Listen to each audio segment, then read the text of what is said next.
Welcome to ET Webinars powered by TransUnion Civil. Today's session will focus on RBI's recent expert committee report on MSME sector. We will talk about the key highlights and what are the recommendations from RBI. To talk on this, we have Mr. Vipul Mahajan with us, who's the head commercial products for TransUnion Civil. Vipul, thanks a lot for joining in. And how have you been? We've conducted a couple of more webinars on this, but today's specific webinar will focus on the RBI committee report. So tell us, since as we know, this committee was formed in January, I think, and now it has come out with a report. What does the report say, and what are the key takeaways from this? Sure, Pallavi, thank you so much. Yes, so RBI has released its expert committee on MSME that they have formed. They have actually released the report like a few weeks back, and at TransUnion Civil, we thought that it will be a good, it's a very powerful report which can define how the MSME lending industry can shape up. Not only the MSME lending industry, it's actually a very widespread report which kind of takes care of the entire sector of MSME, how that can make an impact to the larger economy. I think that's where the government is actually focusing in the next 5 years, MSME and the agriculture sector. These two sectors will be the primary focus areas, and this report will play a big role in defining the next 5 years for MSMEs. The way we want to run today is about 25-30 minutes of my conversation, and probably then take up any questions that anybody has. Is that I will try to focus on what the report has actually covered from a lender's perspective. The report is a very big report, but I've kind of only picked up the areas where a lender is getting affected. And there are about 12 points, that I've brought out here to discuss. So let's get started with each one of them. So first, a little quick background and objective. I think I kind of already laid down for today's webinar. Like Pallavi mentioned, about 2nd January 2019 is the committee was formed. Committee was chaired under Shri UK Sinha, who is the former chairman of Securities and Exchange Board of India. The committee actually acknowledges a very wide set of representations across the bodies. This includes different ministries. This includes state governments, World Bank, TransUnion Civil, GST, SIDBI, TREDS, and fintechs like Capital Float and Omidyar Network. So there are a very wide spectrum of inputs have been taken while drafting this report. It's a very comprehensive report on that extent. The report was released, like I said, a few weeks back on 25th June. And the key things that we will discuss today is the recommendations that are affecting the lenders of the MSME sector. So let's get into the first one. What's the first, the key highlight that I want to bring out? This is the foundation of the full MSME from a lender's perspective. How do we actually define MSMEs? Now, the classic definition that at a lender's level we are used to is the investment in plant and machinery, where most of the guidelines actually classify the MSMEs based upon the investment made in plant and machinery. It's different for manufacturing, different for traders as a sector. But the committee actually acknowledges the key challenges in this that the banks and lenders have been facing. First, it was formulated about 13 years ago. So it kind of doesn't take care of the current price inflation indexes to take care of the benchmarks. And second, it's a very difficult parameter to actually compute, gather, and classify even for an MSME and at a large scale across, let's say at a full bank level or a full economy level. So the committee actually looked at a lot of global definitions, what they can leverage upon, and where they can find a better definition that can be implemented in India. World Bank actually recommends 3 criteria. First is the number of employees that work in an MSME. Second is the size of assets. This can be related to our definition of the investment in plant and machinery. And third is the annual sales, a turnover type of a definition. It also acknowledged the fact that they researched a lot of countries, about 200 odd countries, to actually research what definitions are followed in each one of the countries. And they figured out that about 92% of them actually have a definition which has a variable of number of employees working in MSMEs. I think it's my personal view here is it's a very good definition to define whether you are truly a small, micro, or a medium size of an enterprise. But again, there can be smaller number of employees but a high turnover type of companies. That gray area will still continue to be there if you are only an employee number of employees driven type of a definition. The proposal in the report is actually to redefine MSMEs based on the annual turnover. The cutoffs of the turnovers are similar to the proposal made by Ministry of MSME in the previous government, which defines the micro enterprises to be less than 5 crore, small enterprises to be 5 to 75 crore, and medium enterprises to be 25 to 250 crore range of turnovers. Now, what the committee has also expressed its opinion saying that right now is the right time also to implement this definition because of the GST network being so strong, which captures the turnover information as part of it, more like a real-time feed of turnover and at a very large scale to be able to then classify that at a very broad spectrum. Banks, lenders can actually leverage that network to identify whether what's the turnover of a MSME and what's the turnover of a business entity and whether that turnover falls within the range prescribed for the MSMEs and actually classify them as MSMEs. Not only from a lender's perspective, this definition will be useful, but it is one version of truth for all government policies that are drafted for MSMEs. I think this is a very good step in terms of making a very wide use of definition of MSMEs. Moving to the next point is the data on formal credit to MSMEs. This is where TransUnion Civil made a representation to the committee and kind of shared the information that we had on MSMEs. So on the left side is the classic chart if you have been in various different discussions with us or have read MSME Pulse. You would be familiar with the chart on the left side, which kind of breaks up the micro SME, mid corporate, and large corporate borrowings by the size of the credit exposure and kinds of plot out the credit growth in the entire sector. But the point that I want to highlight today in this conversation is the committee also kind of did a lot of comparison as a study between the information that RBI has traditionally over MSMEs and the information that TransUnion Civil has been publishing as part of the MSME Pulse and kind of contrasted and saying that what is similar, what is not, what's the right way to do it and what's not the right way to do it. They commented, not a comment, but which is the right observation kind of a thing, which the committee has made that TransUnion Civil considers two major components in MSME credit. First is the commercial entities with aggregated credit exposure up to 25 crores. Now, if you go back to the RBI original guidelines of giving credit limit of 20% to the turnover, then this 25 crores is actually about 125 crore type of a turnover type of a range on entities. And the second thing is, as part of the MSME Pulse, which we kind of publish, is the retail borrowings given to individuals. But the end use of all of these credit given to individuals is for a commercial end use. Like, for example, the type of loans that are considered here is actually business loans, commercial vehicle loans, construction equipment loans, loan against property, and some other retail loans, which are given to self-employed as a segment and for professional use. Now, the findings that came out of the study were in both of these segments separately.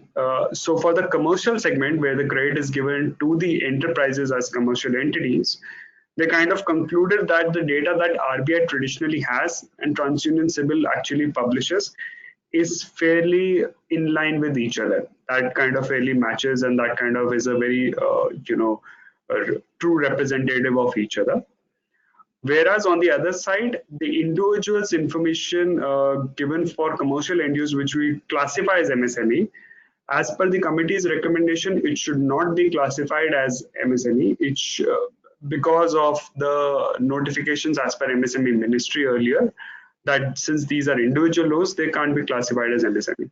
But that's a point from a governance and guideline standpoint, maybe, I mean, we are yet to, I will refrain from giving any opinion here, where what's the right or wrong thought, but that's the kind of observation that has been made by the committee.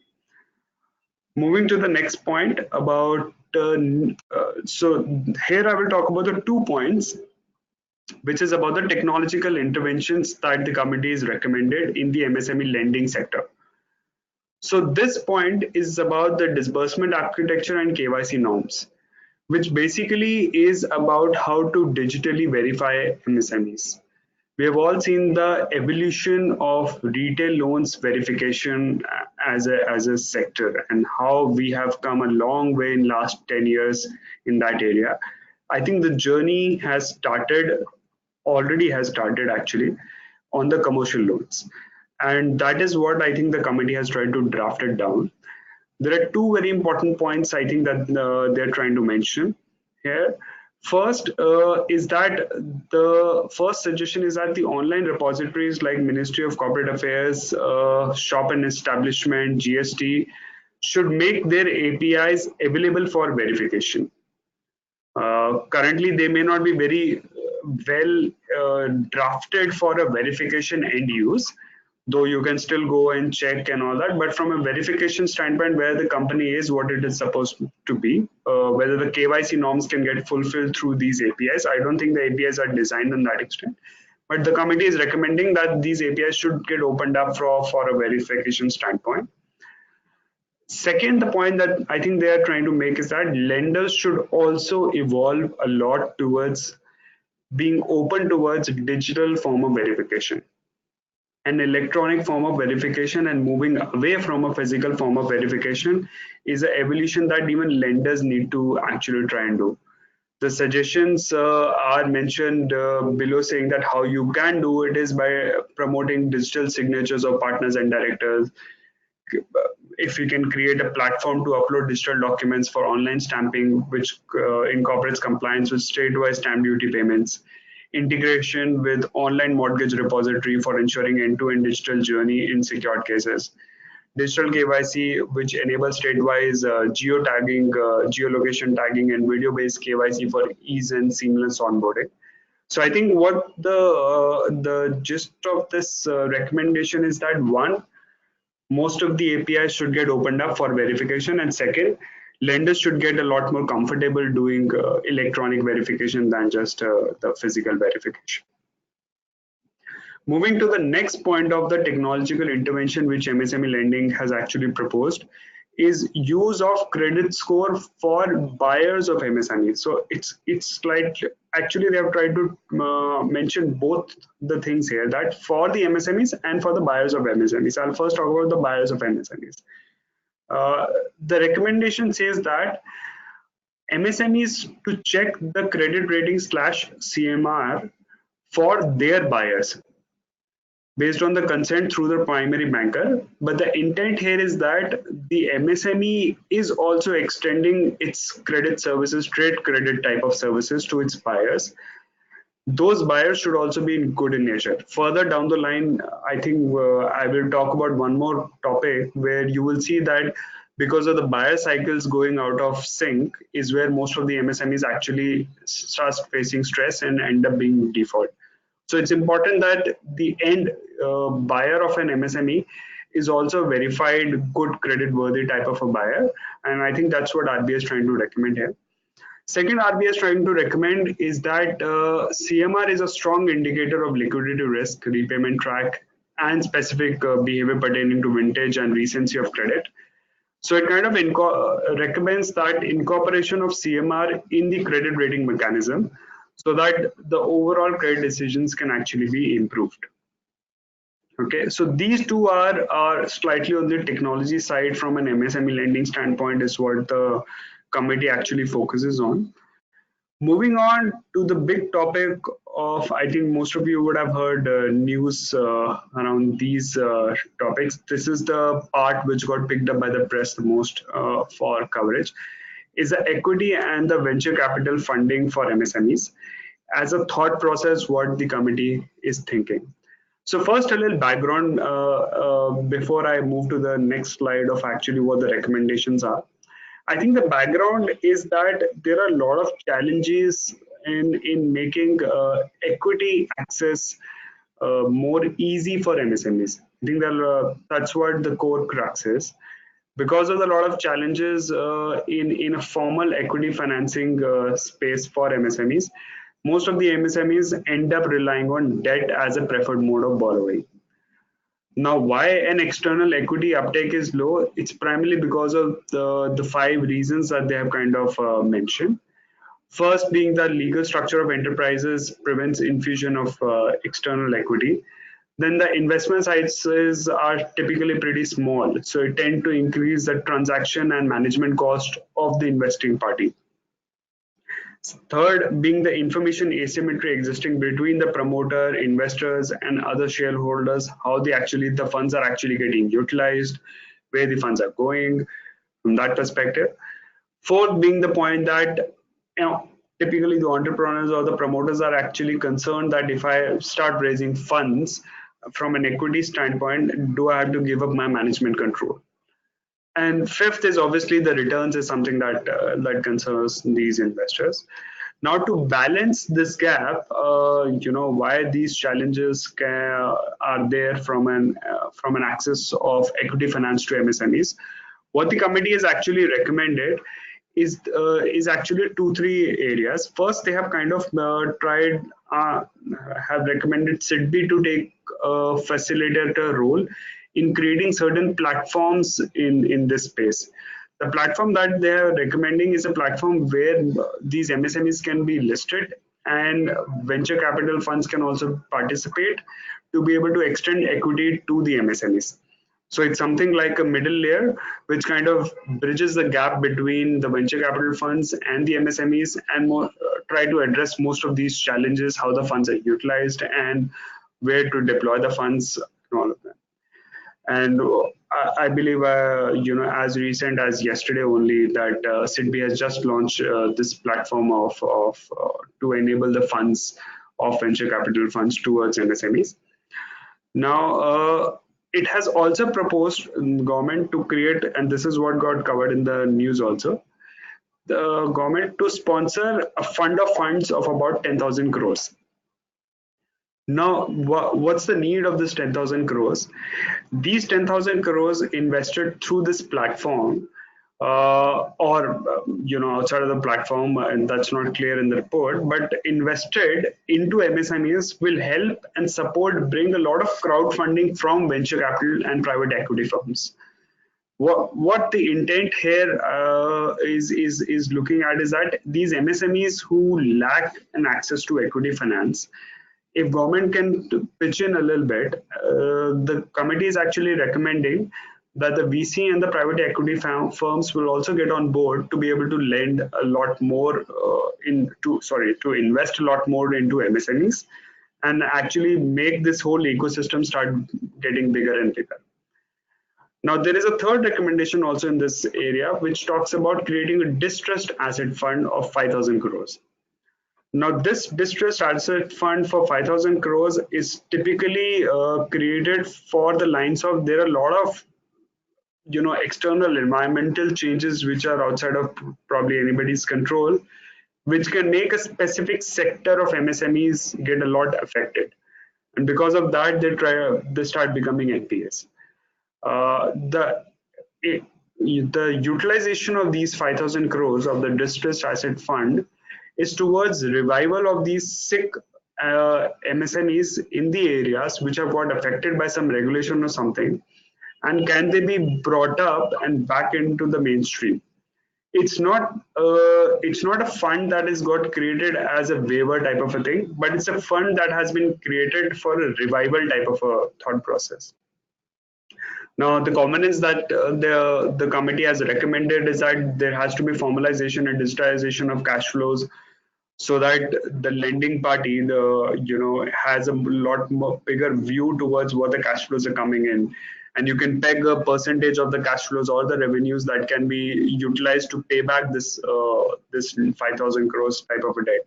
And this 5,000 crores can ride alongside a typical bank's restructuring schemes that they may have, so that both the funds can be brought in together and the leverage can be higher from that standpoint.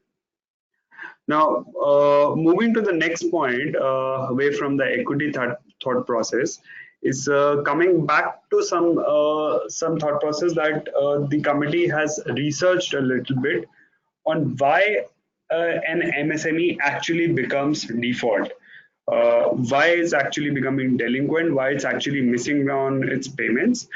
And I think it's a very good study. What they have tried to do here is that, and I have been lucky enough to be part of the study with one of the banks who had actually conducted it.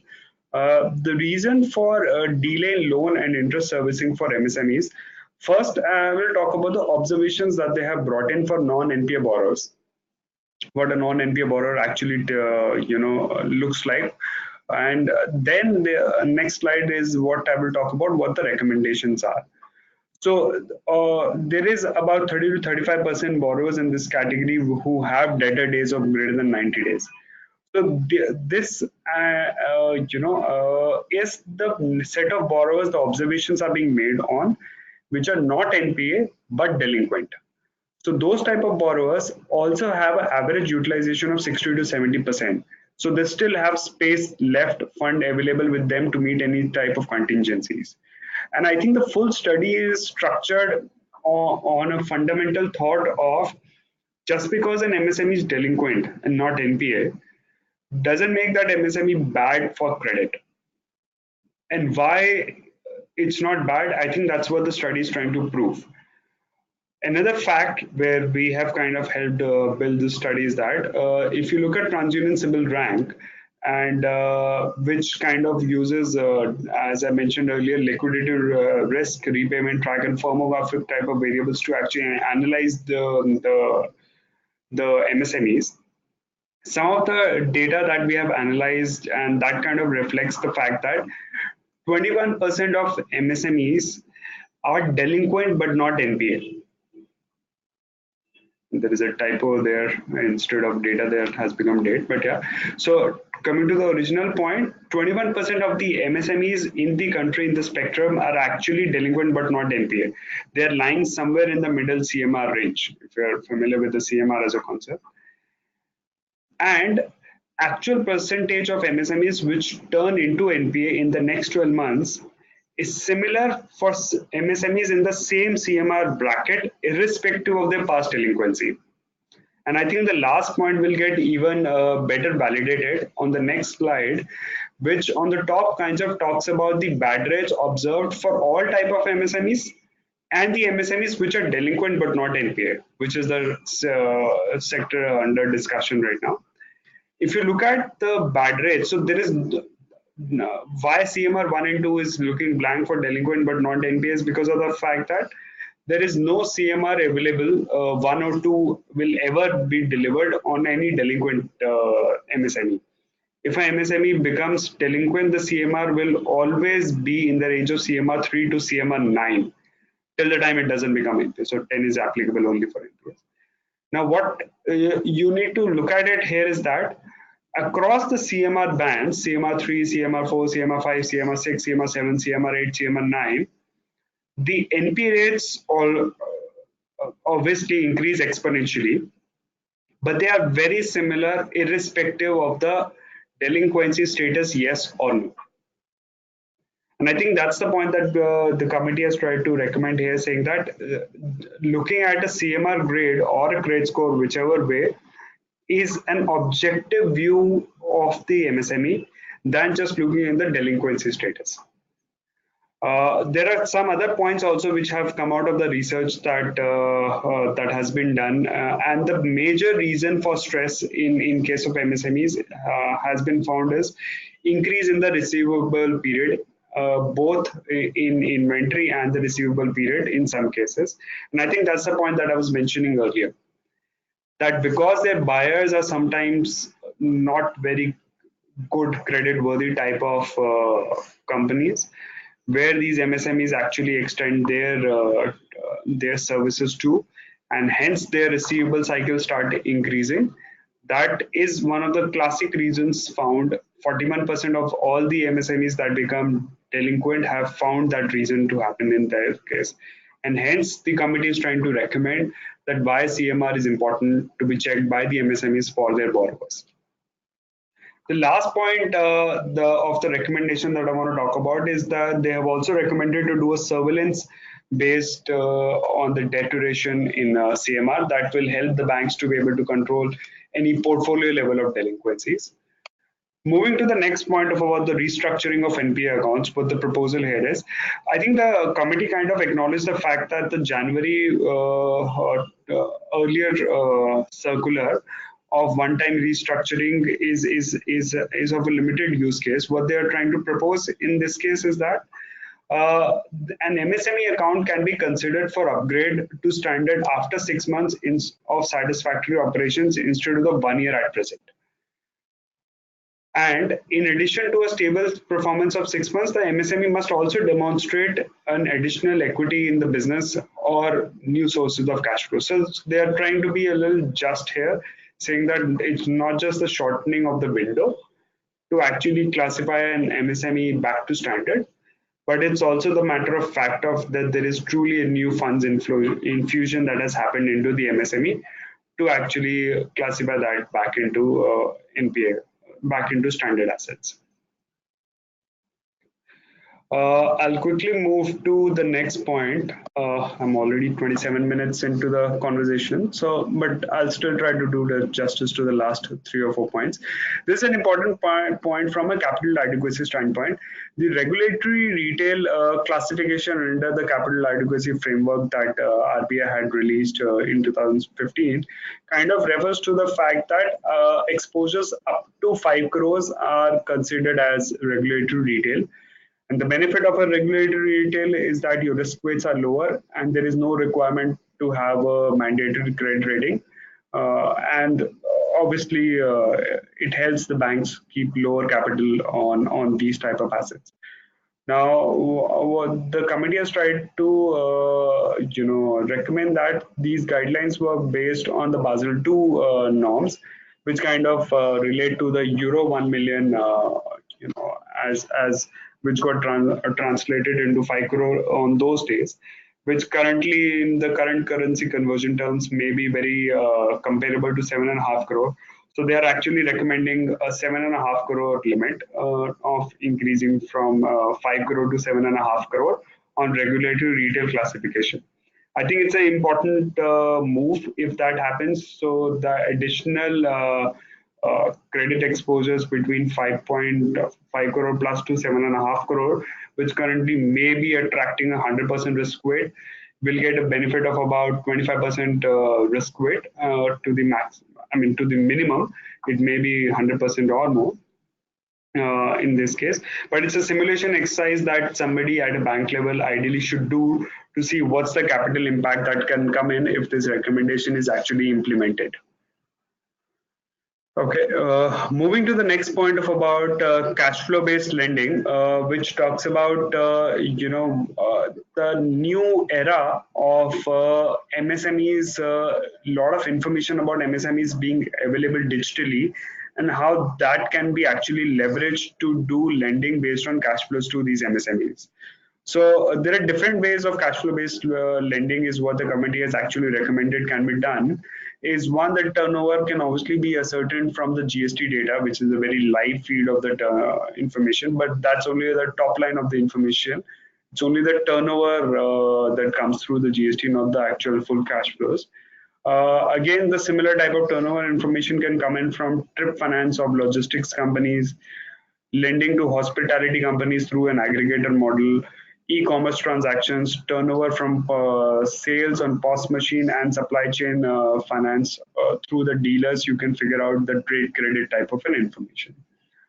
Now, the recommendations, though, I believe are a lot more relevant, and why I believe they are relevant in the nature, because it kind of talks about a mindset change, if I have to put it in different words. The customized products word is very important.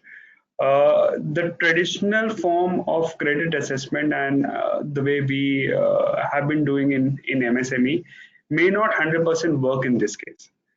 So if this cash flow based lending through digital channels has to be adopted, then the new way of trade assessment also needs to come in. Otherwise, we'll always keep on thinking that can I devise a proxy? Till the time we keep devising a proxy, I think it'll never fit in the right scheme of things. So therefore, there has to be new customized products designed specifically for this area.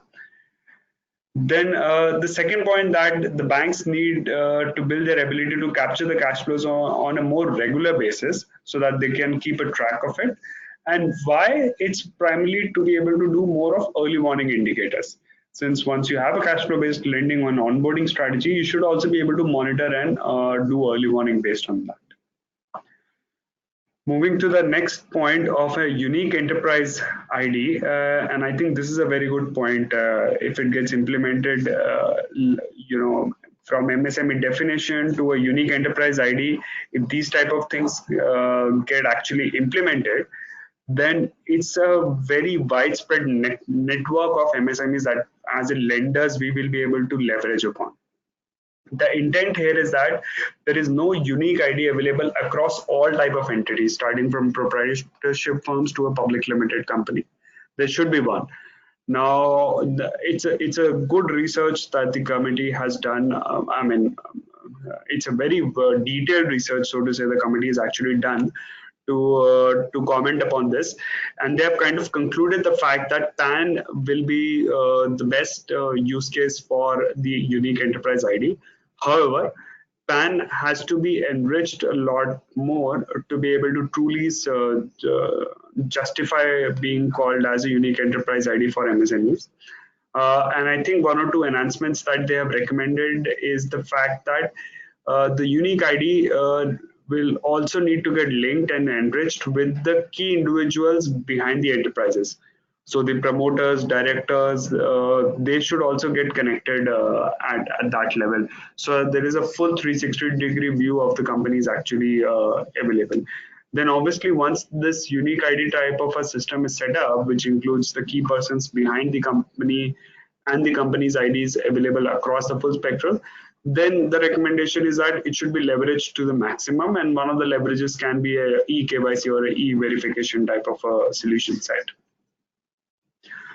So moving to the last point is on the co-origination of loans, and this kind of is targeted towards the NBFCs and the current NBFC sector, the situation that it's going through.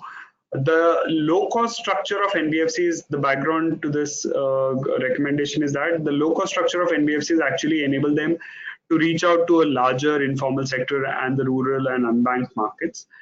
Now, banks benefit at a co-lending type of a setup because they don't have to open up branches at the same point of time. They're able to reach out to a much larger audience to be able to give credit to. Now, they've kind of listed down certain benefits of what this type of a model has. Is that historically, the data shows that NBFCs have better recoveries, they have better technology, and they can benefit from the lower interest rates extended by the banks, blended interest rates. And banks can increase their priority sector lending coverage through this model. Now, the recommendations here are actually threefold. First, the recommendation is to expand these guidelines to the newer age NBFCs too, which lend using alternative data to MSMEs. And not only restricted to certain set of NBFCs, but even extended to a larger set. Second, I think, and this is a bigger one, though it's not detailed a lot in the report, but it's still a bigger one. If the IRAC norms are aligned for banks and NBFCs, then in that case, it becomes kind of a seamless integration from a policy standpoint, from a credit policy standpoint of a bank. If the norms of income recognition and asset classification are similar across banks and NBFCs, then it becomes a very, very seamless flow of information. And last is, I think there's a good use of the, SURFACE Act, saying that let's extend the SURFACE Act to NBFCs also. Let's give them the permission to use it, invoke it, currently which the permission that they don't have, even on loans below 1 crore. Since now they have started to lend in a co-origination model on behalf of the banks, they should also have full suite of collection arsenal available to them to be able to recover. Now, with that, I think Pallavi, we can open the floor for any Q&A. Surely, we've got a lot of questions, but before that, I would like to remind all the attendees you can still send in your questions because the Q&A is now open. We shall begin with the questions now, and the questions that we've got. First one says, for regulated retail, why do you think the committee has recommended a limit of 7.5 crores? So what's your view on this limit that has been raised from 5 CR to 7.5? And why do you think the committee has come down to this? So I think the committee has kind of use the opportunity to change limits in many different areas. Now the pricing and the inflation and the currency prices changes, and I think they try to balance out all of that. It's a good move to move from a 5 crore to a 7.5 crore. Should it be more? Should it be more aligned to the new MSME definitions, which kind of probably trade exposure all the way up to 50 crores, which is 50 crore as a turnover per month. Still, it's a good move on that front. But from a 5 crore to a 7.5 crore, it's an increase. But can it be more? All right. In fact, Vipul, if I may ask you, among all the recommendations that we've discussed so far, which you think will be the most beneficial for the sector? I mean, among the lot that we've discussed, if you can just describe maybe one or two, which you think are really going to change the game for MSMEs. So I think the equity infusion standpoint is one of the important ones. I think that's opening up a new source of financing to a large spectrum of MSMEs, which currently rely heavily on their own funds to actually put in the equity, and not have a true external source of equity participation actually coming in. That will be one of the big ones. Other than that, I think a seamless, CMR based objective decisioning is what they have tried to recommend, using the cash flow based lending and a digital verification. What all of this is aggregating towards objective, faster lending as an aspect. I think these two are going to be big because both of them will make access to credit, access to funds in the form of debt or equity a lot more viable for MSMEs. All right. So we have a question from Shantanu, and it says, is the micro enterprise, small enterprises, etc., dependent on declaration by respective MSME, or government would decide the same basis factual data? So the government has not the government, the RBI's expert committee has actually recommended to utilize the GST network to get the declaration on the turnovers. So it's the enterprise itself which is putting the turnover and the tax information into the GST network. And once they have paid the taxes according to the turnover and different other criterias, utilize the same turnover information feed back to classify what sector of the MSME that they actually like. It's a good one version of truth that they've tried to create in this forum. All right. So we have another question on the delinquent MSMEs. Since we also discussed on this, 21% of MSMEs are delinquent, but they are not under the non-NP accounts. How can CIBIL rank help these banks in lending such MSMEs? So it's a big proportion. 21% of the non-NPA accounts are actually delinquent.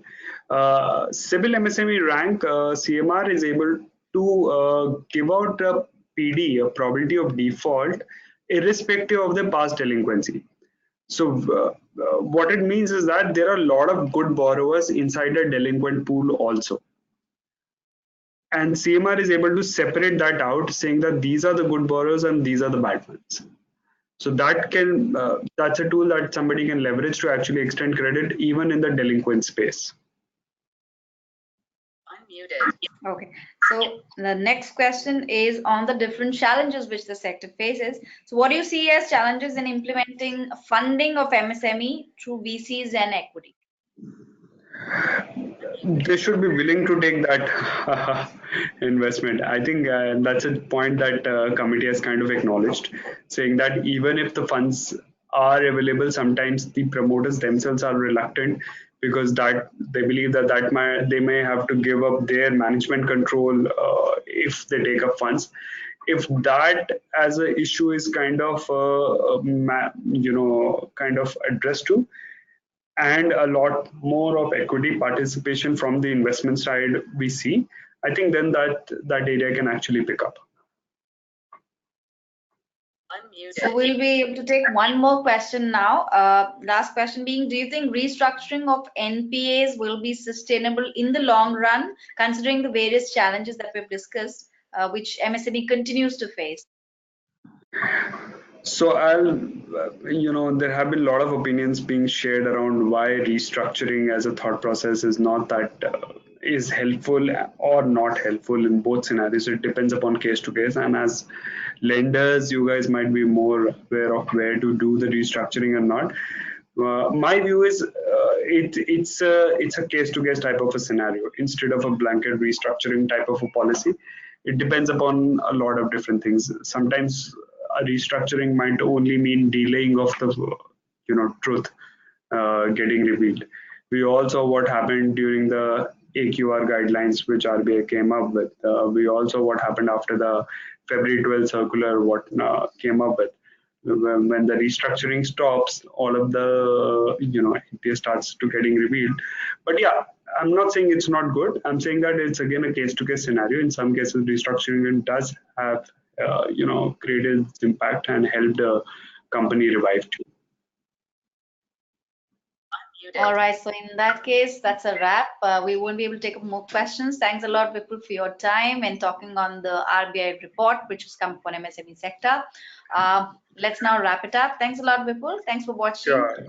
Sure. Thanks, Pallavi. Thanks everyone for joining in.